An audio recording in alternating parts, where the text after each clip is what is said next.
What's going on, y'all? It's your boy Filthy back at it, and I got another interview for you today. Again, like, subscribe, hit the notifications button. Appreciate y'all supporting me. Appreciate y'all viewing these. I got my uncle here, my uncle Leroy, and we're gonna tap into just family life, fatherhood, and what that means. So let's go ahead and get to it. Unc, why don't you go ahead and share just a little bit about where you're at in regards to your family tree and then that feeling of becoming a father? To my family tree back as far as like my mother and my father, or you just Nah, talking back about me, to your my family firstborn. tree. Yeah, Okay, yeah, my yeah. family That's tree. All right. right, most definitely. Mm-hmm. My tree. All right. Your tree. Most definitely. Shit, I had my first one when I was like 19. Um right now he's 25. What 24? I take that back, y'all. 24. I have 8 kids, three baby mothers, all from prior relationship, previous relationships. Got two by the one I'm in right now, prior relationship. Um Yeah, they all come from long distance relationships, man. And to me, man, shit, my baby's my world, man. But they all getting older, man. And the older they get, things change. You know what I'm Right. saying? No longer babies. They get older. They start making their own decisions in lives, and it's like that. But to me, it's everything, man. It's everything. And yeah, sometimes it get kind of crazy with three different baby mothers, man, and 8 kids. You know what I'm saying? Yeah, yeah. But for the most part, man, for the most part with my baby mothers, we got mutual understanding. So, you That's know, good. yeah, That's good. yeah. What would you say were like some of those crazy moments, or like in regards to like challenges with having three different baby mamas and trying to hold that down? What would you say would be some of the challenges, like communication, or like just like how disciplining the kids go? Like, what was your biggest challenges?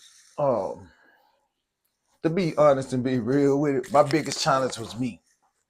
My biggest Ooh, challenge was me growing. You know what I'm saying? To yeah, become who I am today, especially with the mindset that I have, especially when it comes to relationships. The respect that I have for relationships now. Um, I would say my biggest challenge was me. You know what I'm saying? And it was just process of growing. mm, I would say shit. I had most of the time, man. It was just me doing shit that I felt I wanted to do. You know what yeah, I'm saying? And somehow they affected my relationships. You know what I'm saying? And I ain't gonna sit here and take all the blame for all the shit saying that why shit didn't work, but I will sit here and admit my faults. You know what I'm saying? I yeah. can say that, man. At that time I was young. Um, Making the wrong decision most definitely affected. But I would say most of all, what affected me most was like in the relationships was like transitioning Transitioning. from one. Well, being it's hard, man. Y'all gotta if you ain't never been there, you understand, man. When you love your kids, man, Mm, and trying to hold on to a relationship, shit get real stressful sometimes. mm. And sometimes the hardest thing to do is sometimes the right thing to do. Right, because You what know, you say, like when you feel like it ain't working, so you got to transition out. you gotta make that transition, and that transition of being able to lead that family that that you've been holding down for so long, man. That's a hard ass transition, man. It's a hard ass transition, but like I say, sometimes some of the hardest decisions sometimes be the best decision, you know, Mm, instead of dragging shit on. And I think that's yeah, that was a big, that affected me. And yeah. And now with that transitioning, I feel like another challenge to that is being a present father. No, because if you're leaving the baby mama, and ideally, I did most of the time the kids stay with the mom, most definitely. right? So, what was that like for you? Was that how it was for you in your case? And if it was, like, well, how was it? Like, how were you able to continue being a present father? How did you go about that? Um, Willpower. I ain't gonna tell you no lie. The will to want to be in my kids, man, was the reason why, what I'm saying, I was there. Because if it was left up to the baby mothers at the moment that I left, she would have been trying to X me out the game. Just Mm, because I was there, and as long as I was there after we split up, uh, my kids wanted to be around their father. They yeah. missed their father, so that was something that she really couldn't deny at the age that they was. So that kind of made my job easier just by being there in the beginning, to where when it did happen, I was still able to be a father because of the the work I put in. And eventually, like I say, as years went on, or months went on, days went on, it started getting worse because baby mother started realizing I wasn't coming back. So of course she struck, most females do it. They try to use the kids for leverage. So, I done went through that situation also too, especially when she found out I was in a whole nother relationship. Yeah, it started some whole other shit then. Once again, it's back to cause see, like I say, for the leverage part, she didn't mind, even though we were separated at the time. What baby mom are you talking about? First one, second one? My second. Okay. My second one, which is the one that got most of my kids. Because honestly, I don't have no other problems with my baby mothers, as far as when it comes to me raising my kids. So I'm really speaking upon one situation. But So she the second one was putting you through the works. Yeah. Put me through the works when what I'm saying. So it was like she realized this right here.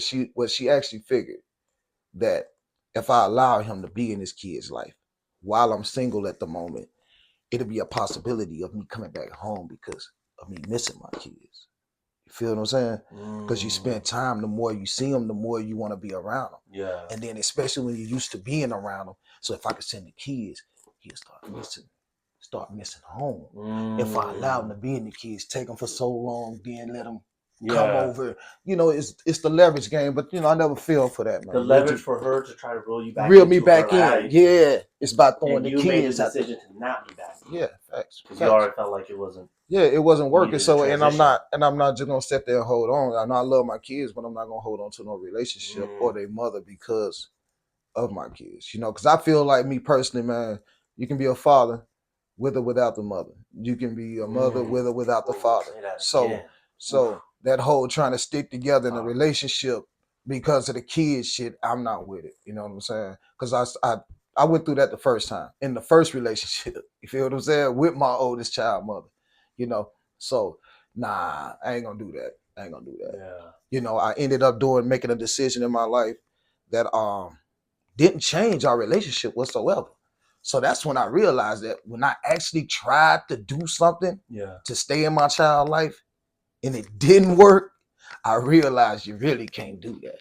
Yeah. It's not gonna work, because you're doing it for the wrong reason. You're not doing it for love. You're not doing it because you're attracted to this individual. You're only doing it because of the kids. That's unhealthy as hell. It's unhealthy as hell. You know what I'm saying? You're not happy. So don't stay with someone if you ain't happy with you ain't happy with the relationship, and don't just stay with them for the kids. No, hell no. I call that settling. I call that settling. Settling for less when you know you can do better. I call that settling. Okay, you know what I'm saying? Okay. People, I hope you listening. There's some good stuff. Yeah, so most definitely, man, if you love yourself most of all, man, do that. Do that. Make the best decision that's happy for you, man, because you can't focus on trying to keep somebody else happy and you're not happy yourself. You're really working backwards then. Because eventually, no soon as you see you can't make them happy, it's just gonna make you feel even worse. Make you feel like you're worthless. You know what I'm saying? I can't even make this individual happy, when the whole time you can make an individual happy. You just can't make that motherfucker happy. With everything you've been doing, the next person would have probably appreciated. Been appreciative, honored you for that shit, been loyal to you, loved you for that shit. But when you no. Not only that, but sorry to interrupt, but also the kids too, right? Because like ideally, if you were to stay in a relationship that you felt wasn't sitting right with you and you weren't pursuing that growth and you're settling, right, and your kids see the energy you're portraying because it's not genuine good energy, then they're also taking some of that hit. Yeah. And that could be problematic. That's actually takes it back to what you were saying too earlier during our interview, and you was like, you know what I'm saying, when you were seeing growing up, you seen a different type of love that's like mixed there, you know what I'm saying? You don't know, you know what I'm saying? But so and that's what it brings. It confuses the kids on what love is, because even though they see their mother and father together, they think it's love because they together. But they don't see them smile together. They don't see them laugh together. You know what I'm saying? Yeah. They don't see them lay up, hug, kiss each other. You feel what I'm saying? Yeah. They don't see the affection. They can pick up on that. You feel what I'm saying? But if they don't see that, then they think that it's just common to just be with somebody and call that love without experiencing or seeing somebody that's actually in love. Because you're going to see more smiles. You're going to see more laughter. You're gonna see them closer together, holding hands. Right. Always want to be up under each other, Yeah. type shit. That's gonna teach the kids what really love is. It's not just sitting back and just being nonchalant, man, and accepting that shit and just rolling with the punches. No, you gotta actually show these kids what love is, and it's shown by actually actions of being with a partner that you are involved in every way possible. Especially when it's a family, you know what I'm saying? Especially when y'all a family, you wanna see these kids see y'all as much as possible, laughing and being together, holding each other hand, so they can understand what love is. And it's not just about talking about you love somebody, now you really to sit next to them for the rest of your life and do nothing. Yeah. You feel what I'm saying? Mm-hmm. With no growth. Oh, for sure. You feel me? Like, so yeah. It's crazy. I want to take a step back a little bit, and I appreciate you sharing, and I appreciate this wisdom you're sharing to our viewers. I hope someone's taking something away. And I want to step back. You know, when I ask, what it takes to be a present father, especially when you have different baby mamas and different kids to kind of like keep track of, right, from those moms. And you said it came from willpower. Now, where does your willpower to be a present Black father comes from? Because now, I don't know if y'all familiar, but fathers of color, typically Black, brown, typically have challenges staying around their kids' lives, unfortunately. That's just a known stereotype. But let's go ahead and get into it. Yeah. So where does that willpower come from? Actually, it's funny you say that, because you say it's a stereotype, but it's actually, when they do their little more research right now, actually it's a lot more Black and brown fathers in kids' lives. Oh, for real? Yeah, right now. That's great. The numbers have changed. Oprah fucked them up when she told them that. When she told the ladies that. She did? Oprah told them that. Yeah. Damn you, Oprah. Anyways, let's not get into it. Let's not talk about that. Shout out to all those Black and brown fathers being present in their kids' lives. And what does that willpower mean? Where does that come from? But most definitely just that right there. Not wanting to be a stereotype. Funny you say that. That will to not want to be a stereotype, man. That will to be in my kid's life come from the motivation of having a father in my life as well. You know what I'm saying? So when they be like, fathers don't be in kids' life, shit, I don't know. I know a lot of them. I had a lot of homeboys that fathers wasn't in their life, but I wasn't one. So with that, I feel blessed. And that motivate me a lot, because I can't see myself not being in my kids' life when my father was in mine. You know what I'm saying? I ain't gonna say he was the best father, but I tell you what, I ain't taking nothing from him either, because he was there and he showed me a lot. You know what I'm saying? And for that, he the best father to me. You know what I'm saying? So, nice. So with that, it's just that. You know what I'm saying? Proving it is wrong. Proving the world wrong, man. And just like, man, proving the world wrong, because like you said, it's a stereotype, and it's really twisted. It's really fucked up, because see, what people don't know, and she said specifically, is more Black fathers that do homework with their kids, more involved in sports than the average white male.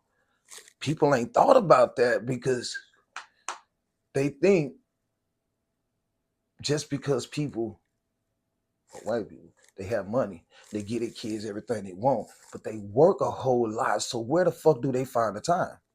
To be present. To be actually present. They think present is just being there. They think giving a present is being present, and it's not. Yeah. It's not. So back to that point, how many of them actually come from work and actually do homework with their kids? Not too many. Yeah. They don't have time.